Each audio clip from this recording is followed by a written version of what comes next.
नमस्कार मित्रांनो, कसे आहात सगळे? मस्त मजेत ना?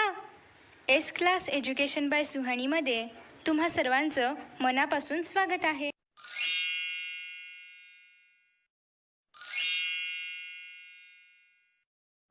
मित्रांनो, आज आपण पाहतोय 10th standard science part 2 lesson number 7 introduction to microbiology.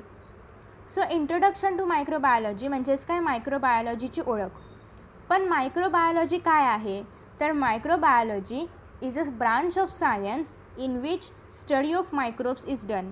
म्हणजे मायक्रोबायोलॉजी ही सायन्समधली एक अशी ब्रांच आहे की ज्याच्यामध्ये मायक्रोब्सचा अभ्यास केला जातो. मायक्रोब्स म्हणजे मायक्रो ऑर्गॅनिझम्स, त्याच्यामध्ये बॅक्टेरिया येतात.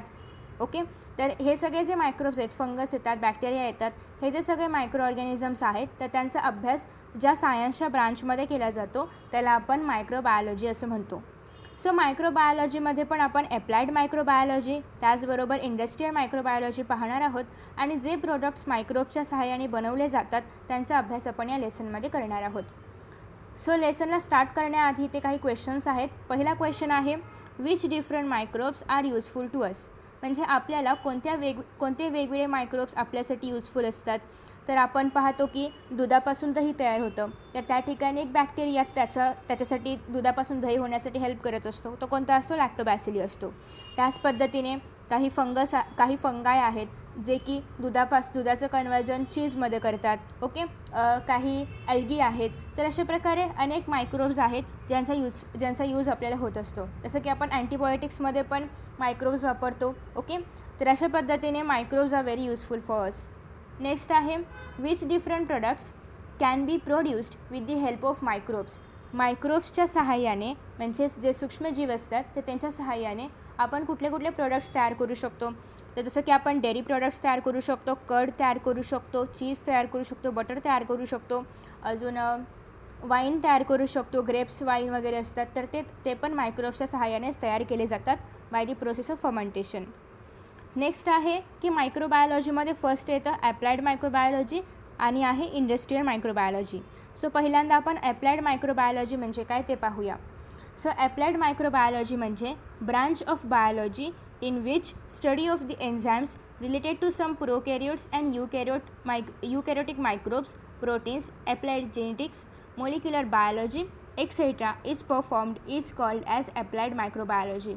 ॲप्लाइड मायक्रोबायोलॉजीमध्ये काय केलं जातं तर आपल्याला माहिती आहे की खूप सारे एन्झाईम्स असतात. जसं की डायजेस्टिव्ह एन्झाईम्स असतात ज्याच्या सहाय्याने आपण जे काही फूड खातो ते व्यवस्थित डायजेस्ट केलं जातं.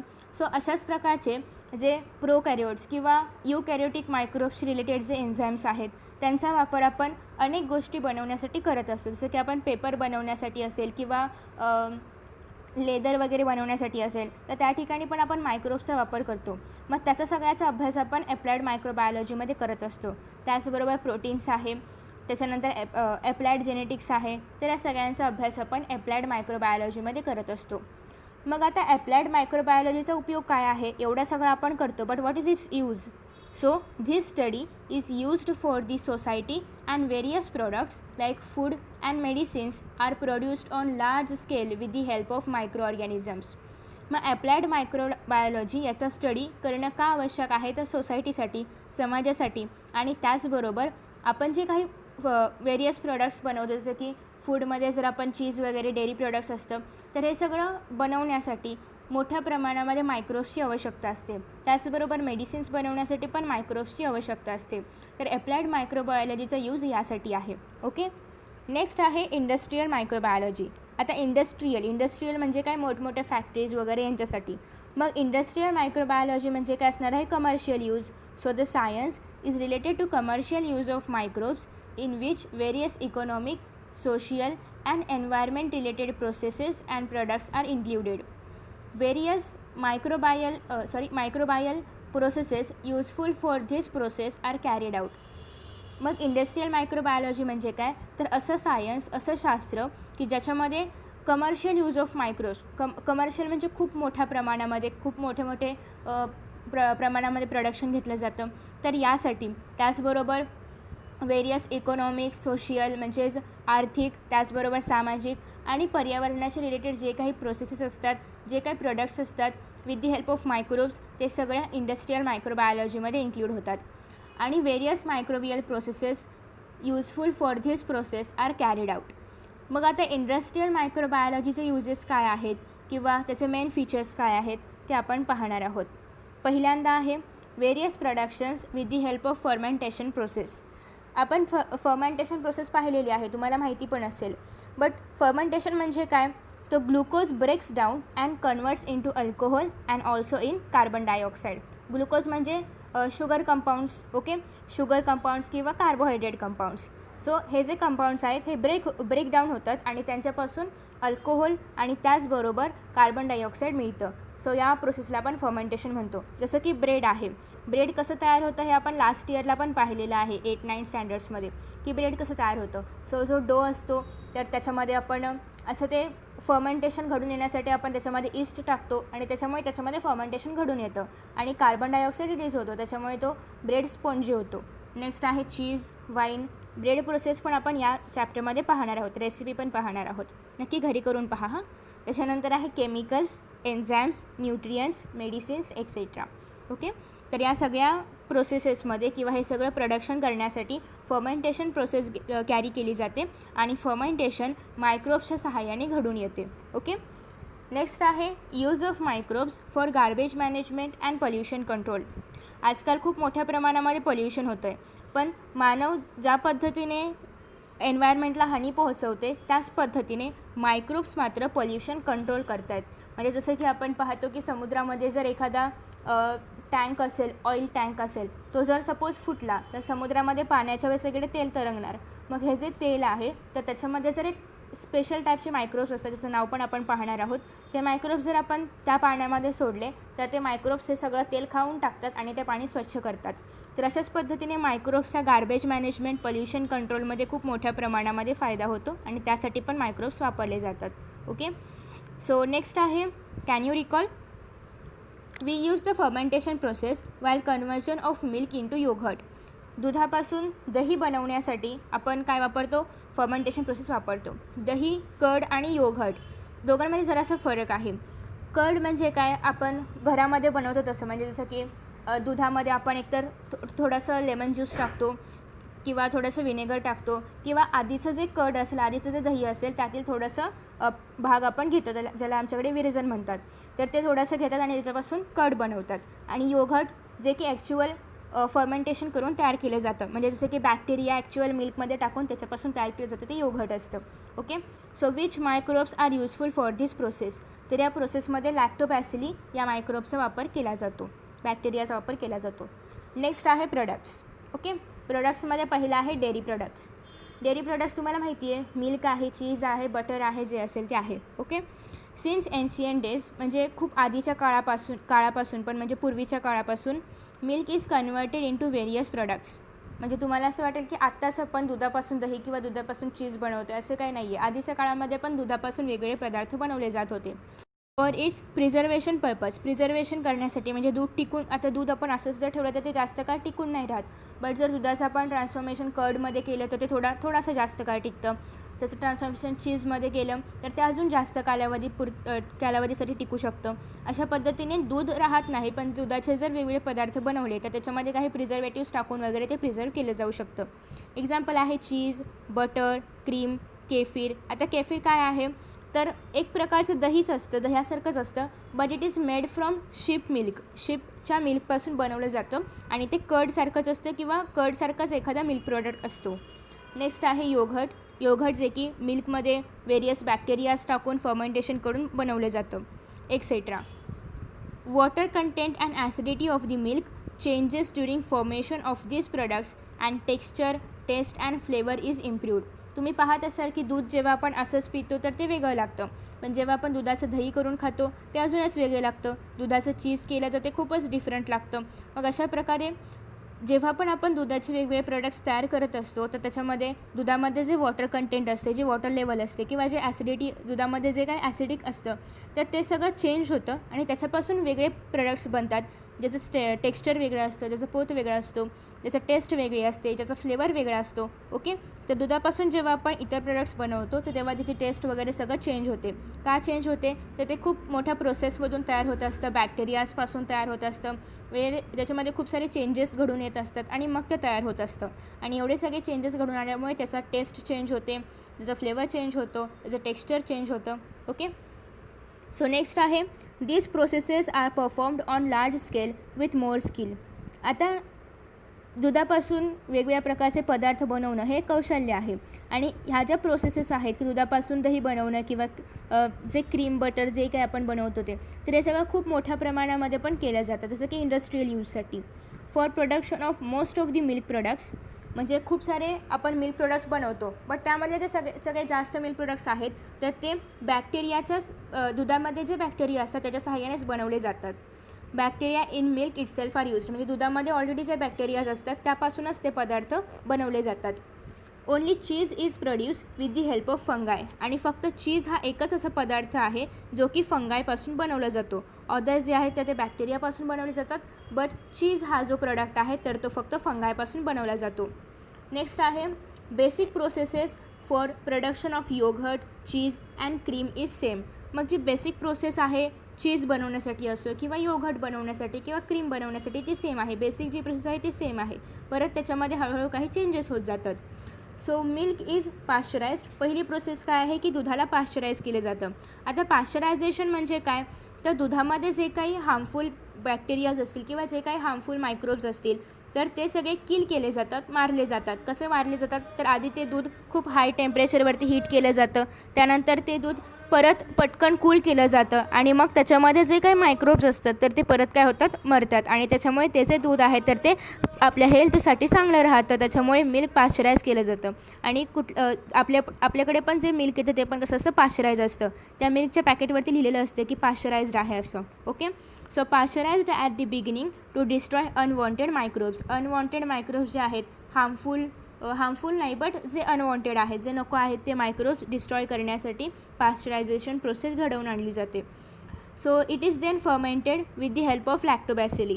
आणि मग त्याच्यानंतर पाश्चरायझेशन झाल्यानंतर ते जे दूध आहे तर ते फर्मेंटेशन घडून येतं त्याच्यामध्ये with the help of the bacteria लॅक्टोबॅसिलीच्या सहाय्याने.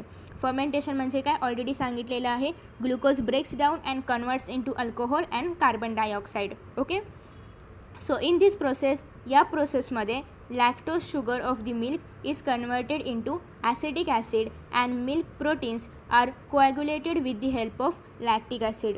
मग या प्रोसेसमध्ये काय होतं की इन दिस प्रोसेस, या प्रोसेसमध्ये म्हणजे दूध जेव्हा फर्मेंटेशन घडून येतं तर तेव्हा लॅक्टोज शुगर ऑफ दी मिल्कमध्ये काय असते लॅक्टोज शुगर असते. ओके, मिल्कमध्ये काय असते लॅक्टोज शुगर असते जी कन्वर्ट केली जाते लॅक्टिक ॲसिडमध्ये. मिल्कमध्ये जी लॅक्टोज शुगर असते तर ती लॅक्टोबॅसिलीच्या सहाय्याने लॅक्टिक ॲसिडमध्ये कन्वर्ट केली जाते आणि त्याच्यानंतर milk protein are coagulated with the help of lactic acid. Coagulated म्हणजे काय तर त्याच्यामध्ये पाण्याची लेवल खूप कमी असते, म्हणजे पाणी नसतंच आणि फक्त एकदम सॉलिड असं मिल्क असतं, म्हणजे एकदम सॉलिड स्टेटमधलं मिल्क असतं. एकदम सॉलिड म्हणजे अशी जास्त क्रीम असते त्याच्यामध्ये, पाण्याऐवजी जास्त क्रीम असते. ओके, त्याला आपण थोडक्यात कोॲग्युलेटेड म्हणतो.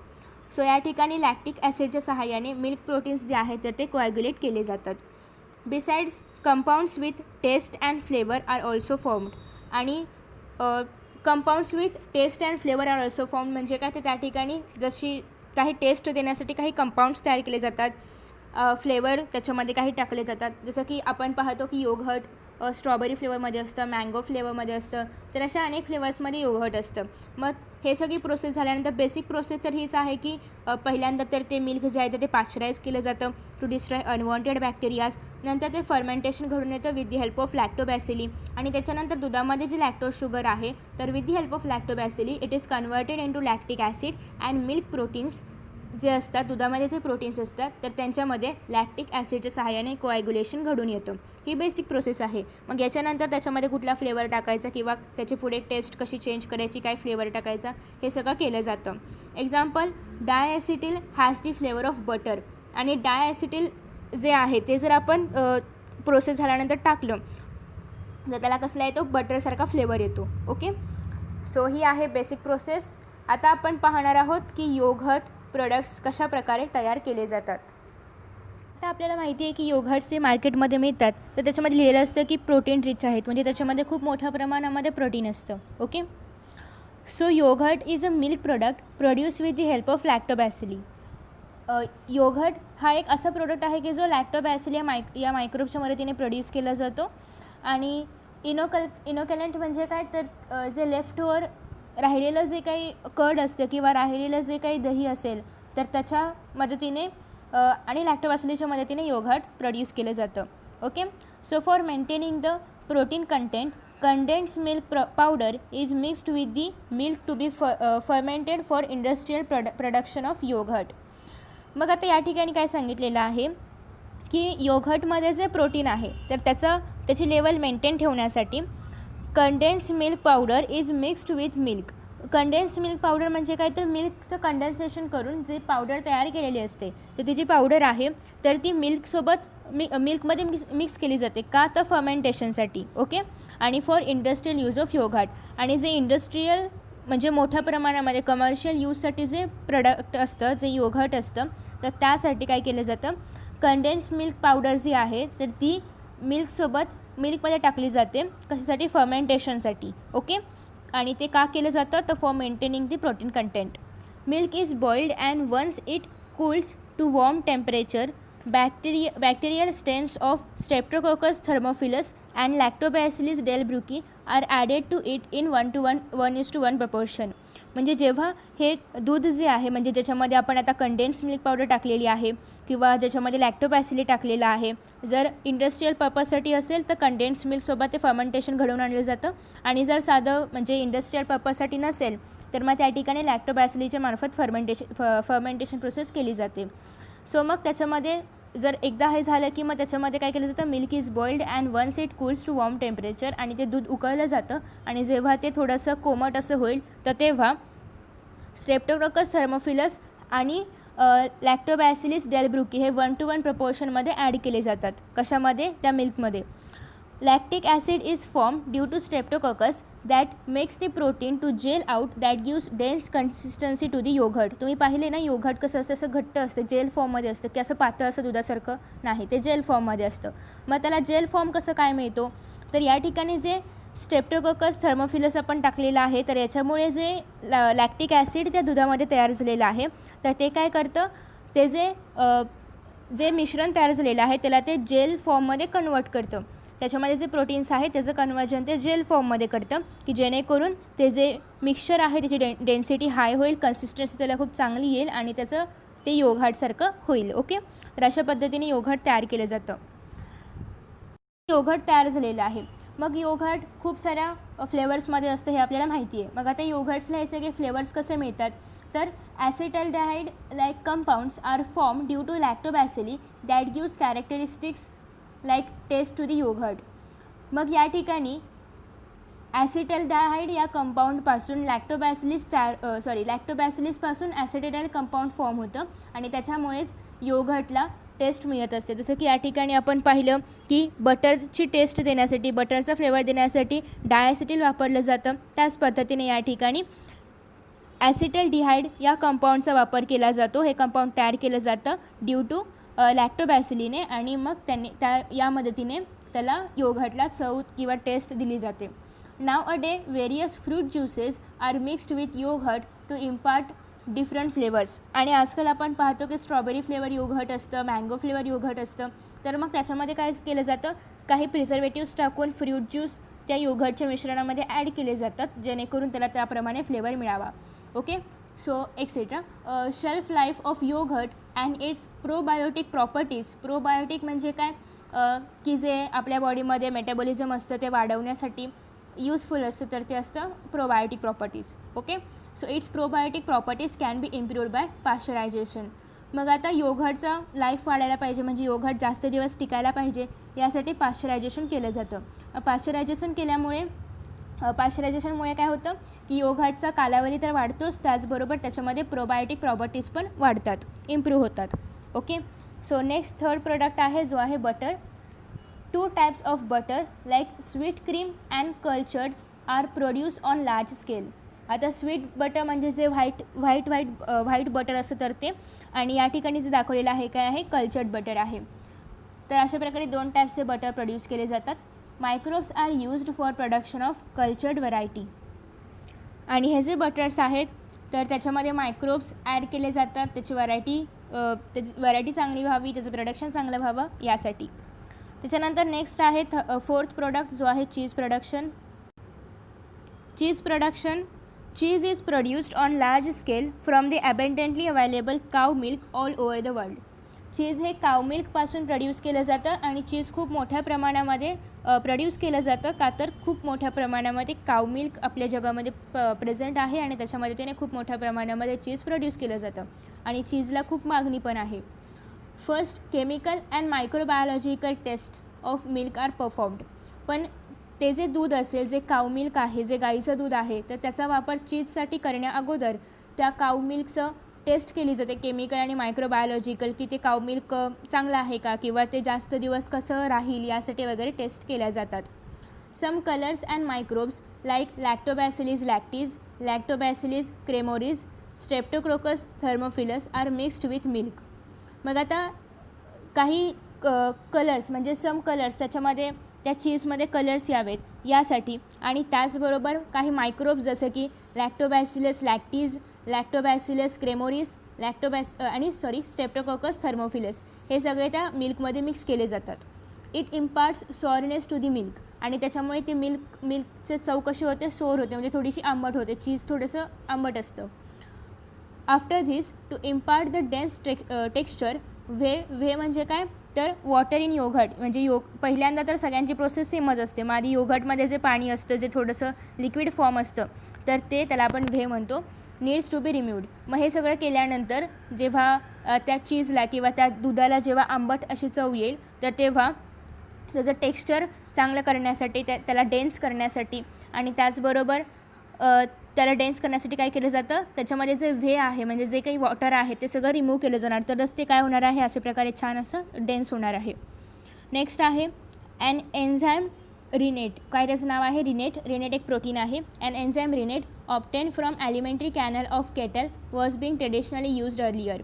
मग आधीच्या काळामध्ये चीज बनवण्यासाठी वेरियस कॅटल्स जे असतात तर त्यांच्या ॲलिमेंटरी कॅनलमध्ये, तुम्हाला ॲलिमेंटरी कॅनल माहिती असेलच, ॲलिमेंटरी कॅनलमध्ये जे रिनेट नावाचं प्रोटीन होतं, जे रिनेट नावाचं एक एन्झाईम होतं, त्याचा वापर केला जायचा. But however an enzyme protease obtain from fungi. आता या ठिकाणी आपण आधीच पाहिले की चीज हा असा प्रोडक्ट आहे की जो फंगायपासून बनवला जातो. So an enzyme protease obtain from fungi is used to at present to produce vegetarian cheese. पण आत्ताच्या काळामध्ये एक एन्झाईम आहे जे की आपण फंगसपासून मिळवतो, ज्याचं नाव आहे प्रोटेज. याचा वापर केला जातो व्हेजिटेरियन चीज बनवण्यासाठी. ओके. नेक्स्ट आहे the whey is separated from yogurt.